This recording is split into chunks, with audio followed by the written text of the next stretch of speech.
Hello, जय हिंद सभी NDA officers. कैसे हो? एकदम तैयार हो अपनी अंतिम लड़ाई के लिए?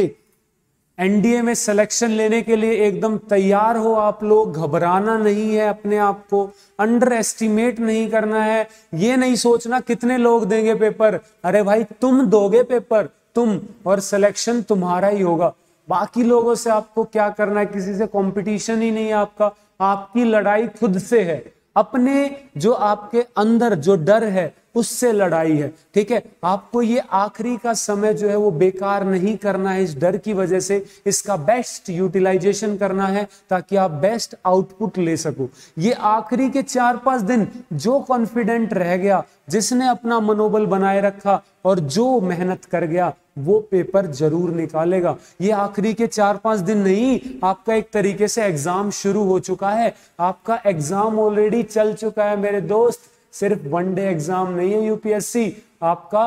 पहले जो है वो चल रहा था, क्या कहते हैं, प्रैक्टिस चल रही थी। अब जो आखिरी का 1 हफ्ता है ना, यही आपका पेपर है, चल रहा है। ये आपका ठीक अभी से, आज से शुरू हो चुका है पेपर आपका। और आपको इसी में जो है दिखाना है कि कितना जज्बा है आपके अंदर, कितनी लगन है, कितनी आपको जो है आपका देश के लिए कितना आप डेडिकेटेड हो, इस एनडीए के लिए कितना डेडिकेटेड हो, ये आपको दिखाना है। ठीक है, पेपर सिर्फ वो नहीं होता जो वहां पे बैठ के दिया जाता है। पेपर आपका अभी से चल रहा है। तो इन आखिरी के दिनों को बर्बाद ना करते हुए हम आगे बढ़ते हैं अपने बूस्टर सेशन में। लास्ट केमिस्ट्री के बूस्टर में हमने एटम्स के बारे में जाना था। बेसिक केमिस्ट्री हम कर रहे हैं, उसी का ये पार्ट है और ये बहुत ज्यादा इंपॉर्टेंट होने वाला है आपका। तो एटम्स जो है भाई, ये आपके क्या करते हैं? जब इलेक्ट्रॉन लूज या गेन करते हैं तो आपका क्या बनता है भाई? आयंस बनते हैं। जब एटम जो है इलेक्ट्रॉन लूज या गेन करते हैं तो क्या बनाते हैं?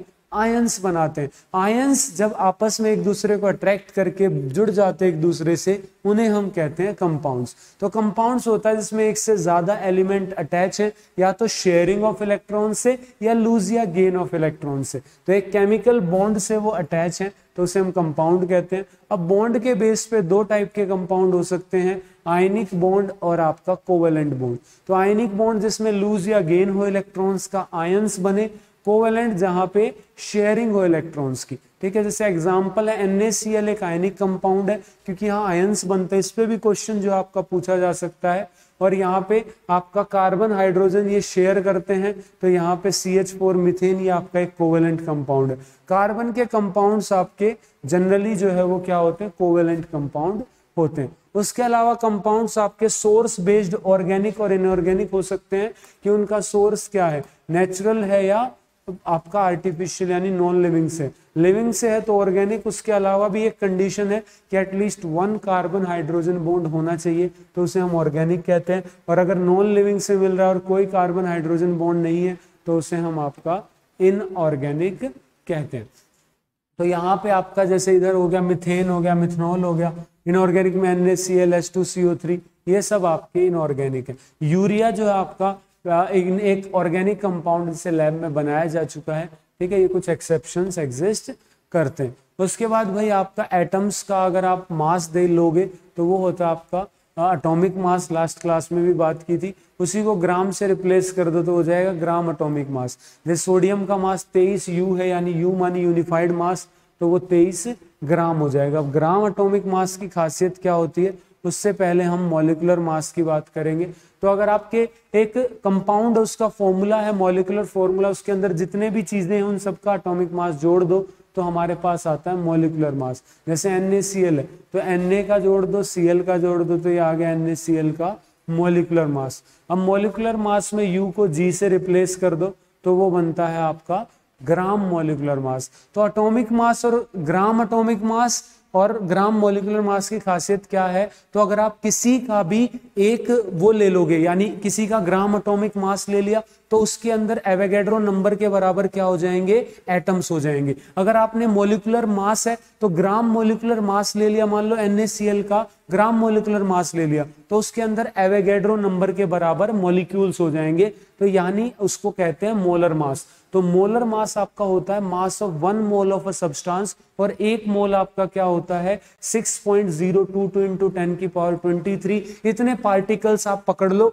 जिस भी सब्सटेंस के, तो वो उसका 1 मोल हो जाएगा। तो यहाँ आपको नंबर ऑफ मोल्स भी निकालने आने चाहिए। तो नंबर ऑफ मोल्स होता है आपका given mass upon molar mass. एक सब्सटेंस का आपको कितना मास दे रखा है उसको उसके मोलर मास से डिवाइड कर दो, you will get the number of moles. ठीक है, तो यहाँ पे आपका कुछ इंपॉर्टेंट कंपाउंड्स की हम बात करें, क्योंकि कंपाउंड्स पढ़ रहे हैं तो इंपॉर्टेंट कंपाउंड्स आपको जानना जरूरी है। यहां से एक क्वेश्चन डायरेक्ट पूछा जाता है, हाँ मैं उन्हीं की बात कर रहा हूं, जैसे आपका bleaching powder, baking powder, washing soda देखा है ना क्वेश्चन, अभी 5 मिनट के अंदर आपके रेडी करवा दूंगा। जैसे यहाँ पे NaCl की बात करें, फॉर्मूला आपका NaCl किसका है, सोडियम क्लोराइड का। ठीक है, क्या नाम होता है इसका, टेबल सॉल्ट, कॉमन सॉल्ट, ये इसके नाम है।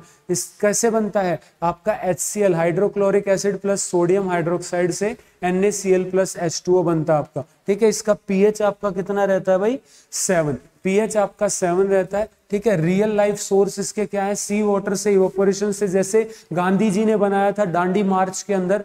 ठीक है, उस तरीके से आपका वैसे बनता है। उसके अलावा आपका ट्रैप्ड रहता है रॉक में मिनरल्स की फॉर्म में, तो वहां से भी लिया जा सकता है। यूजेस क्या है NaCl के, तो भाई कुकिंग में इस्तेमाल होता है, उसके अलावा प्रिजर्वेटिव की तरह इस्तेमाल होता है, और उसके अलावा कई सारे इंपॉर्टेंट कंपाउंड्स बनते हैं। जैसे एक झलक मैं आपको दिखा दूं, झलक देखो, इलेक्ट्रोलाइसिस ऑफ NaCl। तो NaCl plus water, NaCl plus water जो है आपका बनता है ब्राइन सॉल्यूशन। याद रखना है NaCl प्लस वाटर को हम बोलते हैं ब्राइन सॉल्यूशन। और जब इस ब्राइन सॉल्यूशन का इलेक्ट्रोलाइसिस करते हो तो कई सारी इंपॉर्टेंट चीजें आपको देखने को मिलती हैं। ठीक है, इस प्रोसेस को बोलते हैं क्लोर एल्कली प्रोसेस, क्योंकि इसके अंदर क्लोरीन गैस बनेगी और एल्कली यानी एक एल्कली यानी सोडियम हाइड्रोक्साइड बनेगा। तो आपका 3 चीजें मिलती हैं हमें इसके इलेक्ट्रोलाइसिस से, NaOH plus Cl2 plus H2। Actual में क्या होता है, इस तरीके से NaCl ले लिया, 2 इलेक्ट्रोड डाले हुए हैं यहाँ पे आपका, इस तरीके से हमने इसको बैटरी सोर्स से कनेक्ट कर दिया। और जब आप सोर्स से इसको कनेक्ट करोगे तो यहाँ पे इसका जो है, इसको जब वो एनर्जी मिलेगी, इलेक्ट्रिकल एनर्जी मिलेगी, तो NaCl जो है वो टूट जाएगा Na positive plus Cl minus में, वाटर टूट जाएगा H positive plus OH minus में। तो यहाँ पे Na प्लस OH आपस में मिलके क्या बना लेंगे, NaOH। क्लोरीन जो है वो नेगेटिव है तो पॉजिटिव टर्मिनल पे जाएगा, यानी आपका ये जाएगा एनोड पे, तो ये एनोड पे जो है आपका क्या बना लेगा, क्लोरीन गैस। और H पॉजिटिव जो है वो आपका कैथोड पे जाएगा, तो वहां पे आपका कैथोड पे आपको मिलेगी हाइड्रोजन गैस। तो इस तरीके से 3 चीजें मिलती है। यूज बता देता हूं फटाफट से। NaOH आपका कहाँ यूज होता है, ये बेस है, तो जहां भी बेस की जरूरत होगी, जैसे डिटर्जेंट बनता है आपका, सोप बनता है, वहां हो गया। उसके अलावा क्लोरीन गैस से ब्लीचिंग पाउडर बनता है, भी 1 मिनट बाद बनाएंगे। हाइड्रोजन गैस आपका फ्यूल की तरह यूज होता है। ठीक है, क्लोरीन गैस आपका डिसइंफेक्टेंट भी है, उसके अलावा इसका ब्लीचिंग एक्शन होता है। हाइड्रोजन गैस जो है वो आपका हैबर प्रोसेस के दौरान जब हम अमोनिया बनाते हैं N2 प्लस H2, तो उससे NH3 बनता है, तो वहां इस्तेमाल होता है। Next is bleaching powder. Bleaching powder का फॉर्मूला है आपका CaOCl2, कैल्शियम ऑक्सीक्लोराइड जो है इसका नाम हो जाएगा। तो यहाँ पे कैल्शियम ऑक्सीक्लोराइड कैसे बनता है, स्लेक्ट लाइम से जब Cl2 गैस पास कराते हैं तब आपका ये बनता है। कहाँ कहाँ यूज होता है, अब देखो ब्लीचिंग का जो ब्लीचिंग पाउडर है इसका ब्लीचिंग एक्शन होता है, यानी ये चीजों से कलर को खींच लेता है, रिमूव कर देता है, तो इसीलिए इसका यूज भी है। तो क्लोरीन की वजह से इसका ब्लीचिंग एक्शन होता है। डिसइंफेक्टेंट की तरह यूज हो गया पेपर इंडस्ट्री में, जब आपका वुड पल्प को ब्लीच करके गोरे गोरे पेपर बनाते हैं वहां यूज होता है। कॉटन इंडस्ट्री में आपको पता है, कॉटन, रॉ कॉटन आपने देखा होगा, कपास, उसका कलर जो है थोड़ा सा डार्क रहता है, तो वहां पे उसको भी ब्लीच करके बिल्कुल व्हाइट बना दिया जाता है एकदम। तो bleaching of cotton textile industry में पेस्टिसाइड की तरह, वीडीसाइड की तरह भी ये इस्तेमाल होता है। Next important compound is baking soda. Formula है सोडियम बाइकार्बोनेट का NaHCO3। NaHCO3 इसका फॉर्मूला है। बनता कैसे है, तो जो ब्राइन सॉल्यूशन था उसमें अगर आप CO2 गैस पास कराते हो, अमोनिया ऐड करते हो, तो यहाँ पे आपका जो है क्या बनता है, NaHCO3, जिसको आप कहते हो बेकिंग सोडा या सोडियम बाइकार्बोनेट। साथ में NH4Cl बनता है। अगर आपसे थोड़ा टिपिकल क्वेश्चन पूछ ले CO2 कहाँ से आई, तो ये हम प्रोड्यूस कराते हैं कैल्शियम कार्बोनेट से, ताकि ये जो बाद में आपका क्विक लाइम बना CaO, ये जो है इसको जो है नीचे जो है डिकम्पोज वो करा दे, सेटल डाउन, ताकि हम ऊपर से सोडियम बाइकार्बोनेट को अलग कर सके बेकिंग सोडा को। तो क्या क्या यूज है भाई बेकिंग सोडा के? तो बेकिंग पाउडर बनाने में इस्तेमाल होता है, फायर एक्सटिंग्विशर आग बुझाने में काम आता है। क्यों आता है? क्योंकि जो आपका NaSCO3 है इसको जब आप हीट करोगे तो ये आपका किस में टूटेगा? Na2CO3 plus CO2। तो ये जो CO2 गैस है ना ये आपका आग को बुझाने का काम करती है। उसके अलावा जब ये Na2CO3 थोड़ा और हीट करोगे तो ये आपका जो है क्या बनाएगा? Sodium oxide plus CO2। तो एक बार ये भी क्वेश्चन आया था कि सोडियम जो बाइकार्बोनेट यानी बेकिंग सोडा से क्या NaO प्लस CO2 मिलता है? बिल्कुल मिलता है। थोड़ा ज्यादा हीट कर दो तो ये टूट जाएगा। तो इसके अंदर जो ये इसके रिमेन्स रहते हैं ना ये आपका होता है सोडियम बाइकार्बोनेट यानी आपका washing soda, anhydrous washing soda. यानी आपका ये किसका टेस्ट कैसा होता है? बिटर। तो ये कड़वा टेस्ट होता है इसका। तो अगर आप कुकिंग में बेकिंग सोडा यूज कर लेते हो तो कड़वाहट आ जाएगी खाने में और टेस्ट नहीं आएगा। तो इसलिए बेकिंग सोडा अकेला इस्तेमाल नहीं होता, ठीक है, किसके अंदर? कुकिंग के अंदर। तो इससे पहले बेकिंग पाउडर बनाया जाता है। फायर एक्सटिंग्विशर की तरह टूथपेस्ट में, क्योंकि बेसिक है ये, एंटासिड में भी इस्तेमाल होता है। जो इनो होती है उसमें भी आपका ये यूज होता है। उसके अलावा सिल्वर ज्वेलरी पे जो कोरोजन से आपका सिल्वर सल्फाइड वो हो जाता है, इस पे जम जाता है, उसको रिमूव करने के लिए भी हम क्या इस्तेमाल करते हैं? बेकिंग सोडा इस्तेमाल कर सकते हो, ठीक है। Next is baking powder. Baking powder कुछ नहीं है, जो बेकिंग सोडा में सोडियम कार्बोनेट बन रहा था हमें उसे न्यूट्रलाइज कराना है तो उसके लिए हम क्या ऐड कर देते हैं? एक एसिड ऐड कर देते हैं। तो एसिड प्लस बेकिंग सोडा आपका क्या तैयार हो जाता है? Baking powder. और कुकिंग में आप इसको आराम से इस्तेमाल कर सकते हो क्योंकि यहाँ पे बनता है सोडियम। जैसे अब मान लो एसिड, आपका एक एग्जांपल ले लिया हमने, टार्टरिक एसिड इस्तेमाल कर लिया तो उससे क्या बनेगा? Sodium tartrate. ये आपका एक स्वीट स्मेलिंग सब्सटेंस है तो ये इस खाने का जो टेस्ट इंप्रूव करता है, खराब नहीं करता।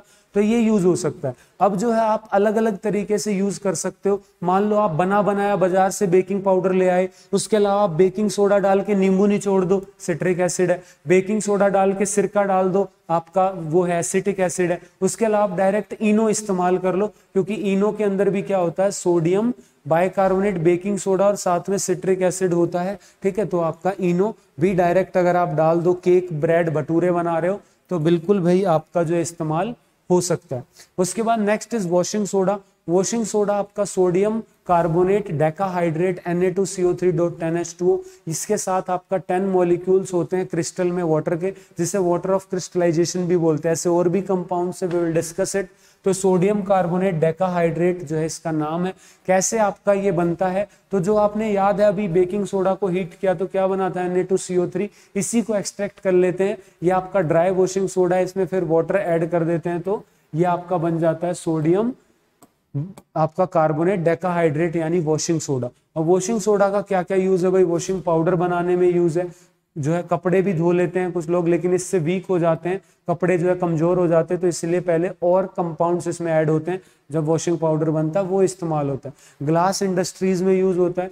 Permanent hardness of water. Permanent hardness of water जो कि होती है जो आपके क्लोराइड्स हैं, सिलिकेट्स हैं, मैग्नीशियम और कैल्शियम के, उसकी वजह से। और टेम्परेरी हार्डनेस होती है बाइकार्बोनेट्स, कैल्शियम और मैग्नीशियम की, बात भी याद रखनी है। तो परमानेंट हार्डनेस किससे रिमूव होती है? वॉशिंग सोडा से रिमूव होती है, ठीक है। उसके अलावा नेक्स्ट है POP, प्लास्टर ऑफ पेरिस। इसका फॉर्मूला क्या होता है? कैल्शियम सल्फेट हेमीहाइड्रेट यानी CaSO4.12H2।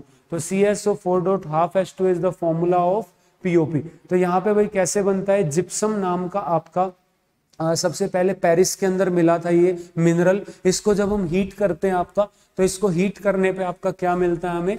लगभग 100 से 120 डिग्री सेल्सियस पे हीट करने पे इसमें से 1.5 वाटर मॉलिक्यूल चला जाता है, तो कैल्शियम सल्फेट हेमीहाइड्रेट, इसी को हम POP बोलते हैं। इसके यूज भाई कई जगह है। जैसे आपको जो फ्रैक्चर हो जाता है, जो प्लस्तर बनता है, उसमें आपका POP इस्तेमाल होता है। उसके अलावा स्कल्पचर्स, मूर्तियां बनाने में, ठीक है, तो वहां पे भी आपका यूज होता है। उसके अलावा सीलिंग्स में जो आपके डिजाइन्स वगैरह बनाए जाते हैं, फॉल्स सीलिंग बनाई जाती है, वो भी आपका POP का इस्तेमाल होता है, ठीक है। उसके अलावा हम बात कर रहे थे वाटर ऑफ क्रिस्टलाइजेशन की।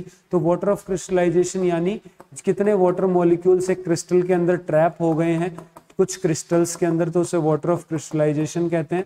जैसे अभी हमने देखा किस किस के अंदर, वॉशिंग सोडा में 10 होते हैं, जो आपका जिप्सम है उसमें 2 होते हैं, POP में हाफ होता है। उसके अलावा आपका कैल्शियम सल्फेट होगा तो CaSO4.5H2O, इसको बोलते हैं ब्लू विट्रोल, इसको ब्लू विट्रोल भी बोलते हैं, ठीक है।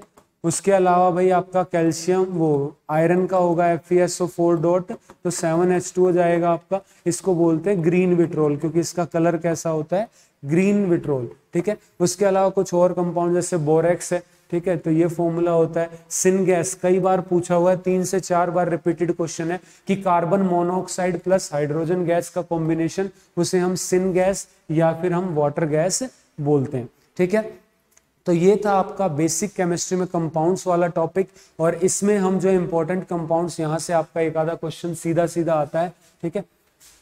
तो भाई उसके अलावा अगर आप अनअकैडमी से ही पढ़ना चाहते हैं, अगले एनडीए की तैयारी करनी है, तो आपका अभी ऑफर चल रहा है 20% ऑफ आप ले सकते हो LWS10 कोड यूज करके, ठीक है। आपका पहले ही देखो सब्सक्रिप्शन अगर 2 साल का लेते हो तो ये आपका 16,000 का है। अगर आप अभी LWS10 लगा लोगे 31 तारीख तक, तो आपका जो है मात्र 12,800 में पड़ रहा है। उसके अलावा और भी आपको जो है एडवांटेजेस मिलते हैं यहाँ पे, आपका जितने भी मॉक टेस्ट वगैरह हैं वो भी आपको मिलते हैं, एक्स्ट्रा क्लास, पूरा आपका सिलेबस। और एक बेनिफिट इसका ये है कि आप सिंगल सब्सक्रिप्शन लोगे तो आपको जो है कोई भी बैच से आप पढ़ सकते हो, किसी भी एडुकेटर से पढ़ सकते हो। कोई ये नहीं है कि आपको एक बैच का सब्सक्रिप्शन मिलेगा, आप जो जितने भी एनडीए के बैच चल रहे होंगे उनसे आप पढ़ सकते हो, किसी भी टीचर से, कितने भी डिवाइसेस से लॉगिन कर सकते हो, कोई दिक्कत नहीं है। उसके अलावा अगर आपको सिर्फ प्रैक्टिस करनी है तो भी आपके लिए ऑप्शन है, ठीक है। यहाँ पे आपका मॉक टेस्ट सीरीज आपकी 50+ मॉक टेस्ट मिलेंगे आपको, सेक्शनल, फुल लेंथ, ये सब।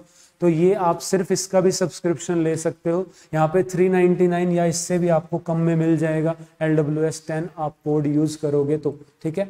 तो प्ले स्टोर से ऐप इंस्टॉल करके, अगर नहीं किया हुआ है और आप अफोर्ड नहीं कर सकते, तो आप फ्री वाले मॉक टेस्ट भी दे सकते हो। उसके अलावा आप स्पेशल क्लासेस भी अटेंड कर सकते हो जिसके कोई चार्जेस आपको नहीं देने होते, ठीक है। तो भाई इस तरीके से हमने केमिस्ट्री का एक और टॉपिक कवर कर लिया है, ठीक है। तो मिलते रहेंगे ऐसे ही बूस्टर सेशंस में, आप अपनी तैयारी को जारी रखो, कुछ ही दिन बाकी हैं, ठीक है। तो मिलते हैं आपसे, तब तक के लिए जय हिंद, टेक केयर।